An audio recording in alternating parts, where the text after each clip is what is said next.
Today, I'm going to show you the secrets of how to win Lotus, how the best teams in the world play, and what you should focus on. What you will see in pro matches and every Lotus guide is on defense, you need to contest a rubble. But why? Well, if the attackers get out to rubble, then as a defender, you effectively have 3 lanes to watch: tree, stairs, and hobbit, which requires us to have 3 people watching this one area of the map. I know it's hard for you Valorant players, but 5 minus 3 is...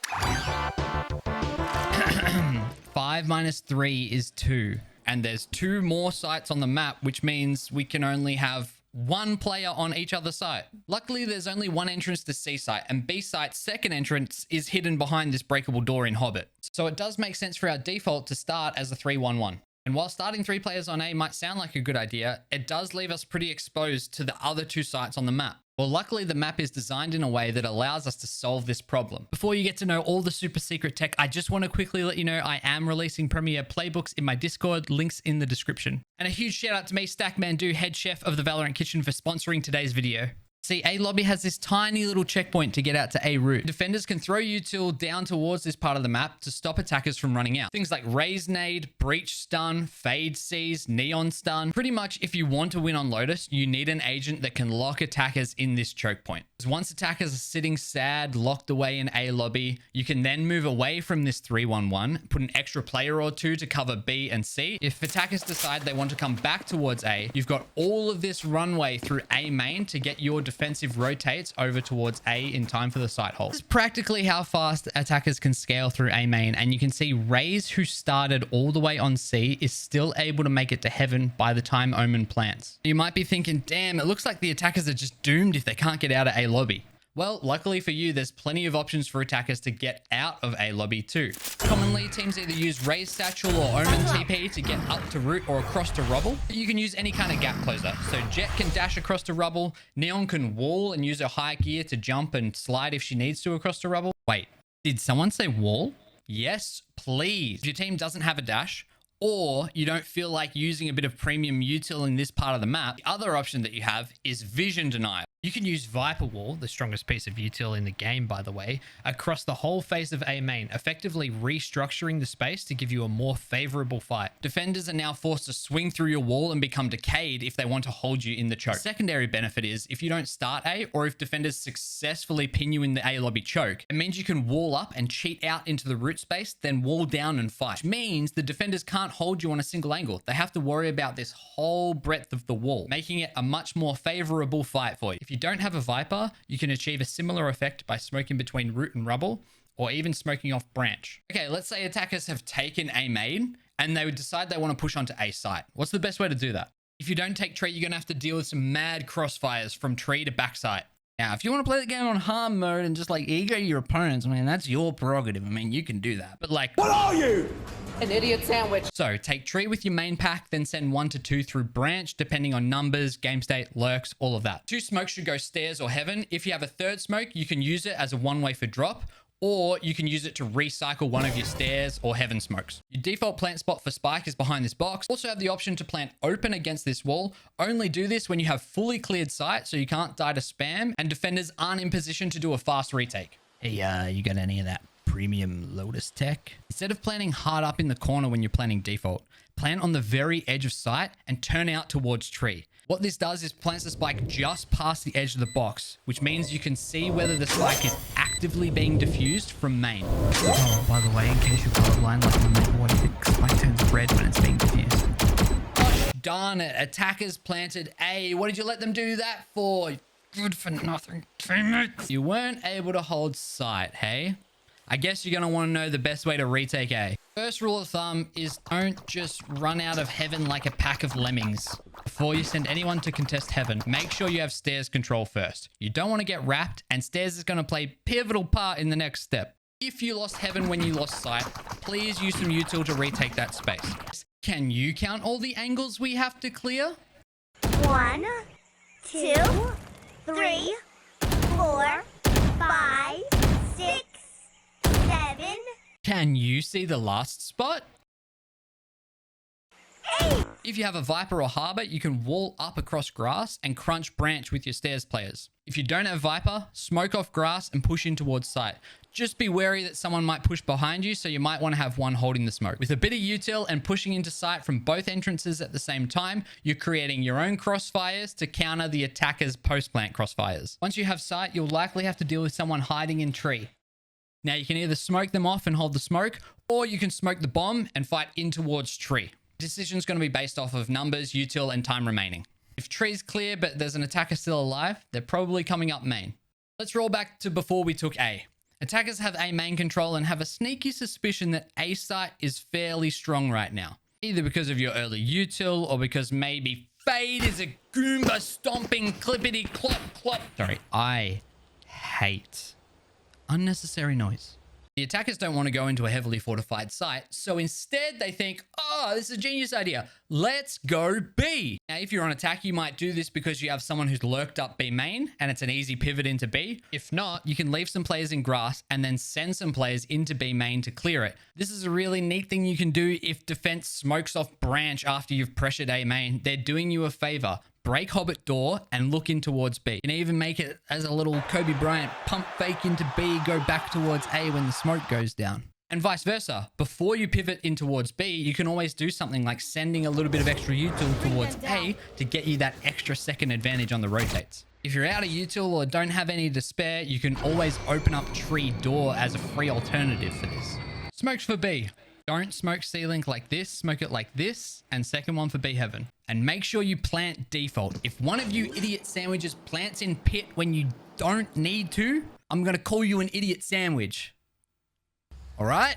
You should only be planting in pit if you absolutely cannot plant safely default. Want more of a bit of an exotic plant, and you know all the players are A, you can plant for C-Link and play in towards C-Link as well.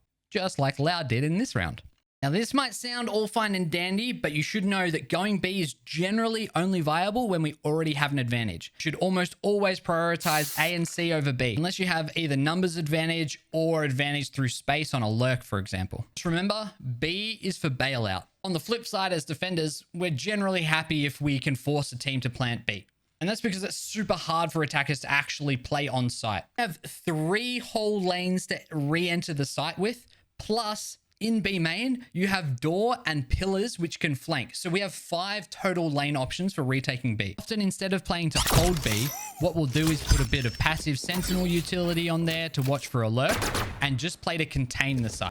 If we can contain the site and defenders are forced to play on site in the post plant, where are they going to play that has any kind of reasonable cover? Here? No. Here? No. Here? Sort of. But if we do the right thing as defenders and retake through Hobbit, well, now all of a sudden they are completely exposed as well. If you have a flash, B retake is one of the best places to use it. They can't jiggle or hide from the flash. They have to turn it or just eat it.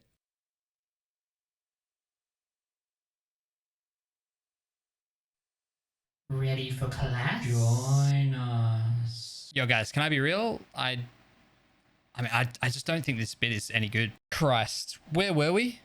B is hard to convert for us. What can we possibly do? Yes, you in the back. We could just sit in the A lobby, smoke, and swing out one by one, and all that. What are you? An idiot sandwich. Next. We could go C. Ding, ding, ding. That's right. I'm so proud of you, my little Valorant player. Aren't you so smart? Let's go C. Now, I know this is going to sound crazy to some controller mains out there, but you can use smokes in places other than site execs. Putting a star here and dissipating it allows you to swing through the one-way, breaking the line. If you have a cipher, they can also invest a cage here instead, which is beneficial if you want to go fast C, so you can still smoke both entrances. But it's perfectly reasonable to use an omen or a clove smoke here to get through into mount. If you're solo queuing and your team lock triple duelist like in 90% of our ranked games, then putting a smoke here when they're just going to run it down on site might not be the best value prop. So you just have to hope and pray that Jet might smoke through the one way, or at least one of them will flash through it. If you're in a stack or playing Premier, then you want to invest at least one bit of initiator utility to get through Mound. Once you have Mound, don't forget to farm the orb. Then you have to decide quickly what you want to do. If defenders go for the standard rubble control, then you have a window to get onto site quickly. Unfortunately, this is where you'll often find the heaviest stalling utility in the defender's comp. So if you get stalled and sit around and wait too long, what's going to happen? Defense is going to get their rotates over towards this side of the map. And it's going to take you forever to go A because you've got to get all the way back over to A lobby, then re-clear rubble, then scale up towards A side. Maybe we fast pivot into B through door. But if defenders have rubble control, where are their rotates going to be going through exactly? B side. Besides, we want to avoid going B if we can anyway. If you're not going to brute force your way into C, there's two things you can do to reset the map. Firstly, if you don't have a lurker or any presence towards A, you need to retake or re-clear A rubble. So now we can go in and force them back out of A main, pressuring this side of the map. If we get a pick, great. Maybe we want to continue through to A. Maybe our opponents have bad macro and they weren't holding close, so we can contact or rush towards A on good timing. Now we as attackers have the initiative and the ball's in our court. We can decide where we want to go. The other thing that's generally a good idea is to look in towards B just to destroy any sentinel util and open up lurk threats. Even if you plan to never go B, by forcing defenders to respect that space, you are weakening the other side. If the defense is slow to react, we can commit to finishing A. If we think they were slow but they were actually ahead of us, then we can late cancel into B. Or now that we have all of this pressure A, we get an early lead on the rotates back towards C, where we can now re-hit with the util drained or broken from earlier in the round. When you're going C, one of the hardest things you can do is full exec into like a double anchor setup with all of their util up, with the exception of a powerful ult that can allow you to brute force your way through. So you first want to set the table by destroying their util. Either raise nade or spam the floor to destroy any trips or mollies. You can also use this smoke on top of site, which allows you to send a player in to look and get close enough to spot any concealed sentinel utility and destroy it. Or you could just use this broken ass motherfucker that got added to the game who can destroy anything he wants every 40 seconds. Teo isn't real. Teo can't hurt me. Teo isn't real. Teo isn't real. For entry, most of the time you're going to want to dash across lilies or on top of quad. Once you're out, use a second layer of util to take back sight. Crucially, while you've got smokes down, get that spike planted, either here for safety, here for default, or here for the open plant. Planting on the mini ramp here next to the corner allows the spike to be elevated enough so you can see the diffuser's head from mount. Flip side, when we're defending C, we want to walk the line of not overcommitting util too early. If we smoke too soon, attackers might hit door, rotate to A. We typically don't want to waste too many resources getting info in mound because it's often too meaningless. The info you need is from your deep rubble hold. We're really quite happy with a heavily fortified C site. If attackers allow us to play quad, we take that opportunity. Should already be making the lilies space a blender of util that the attackers have to run through. So if we're able to swing out from quad as well as from top site, that's a deadly combination that the attackers have to deal with. Viper thrives here on C site. Running through toxic orb is a death sentence. It also means if they try and open door and pivot B, you can drop the orb and create a crossfire if you have anyone in towards B main. Finally, KJ would be your anchor on C site most of the time, but since the addition of Vice and Teo, you'll see Vice taking up that spot a lot in pro matches. Vines do an arguably better job than Killjoy Nanos stalling across that Lily space, and Teo just makes Killjoy have a really rough time being able to destroy all of her util, including her ult with his salvos. Other great agents for anchoring C include Omen with his paranoia. Cypher can do a bunch of trips and cages, can be really tricky with it. Sage is also fantastic. Her slows come in big and that wall is really nice. Wall can even be used here to block the pathway towards backside, allowing you to funnel all of the attackers in towards quad for a secondary crossfire zone. That's everything you need to know to dominate on Lotus. Don't forget to check out the playbook in the Discord. Links in the description. See you next time. Bye.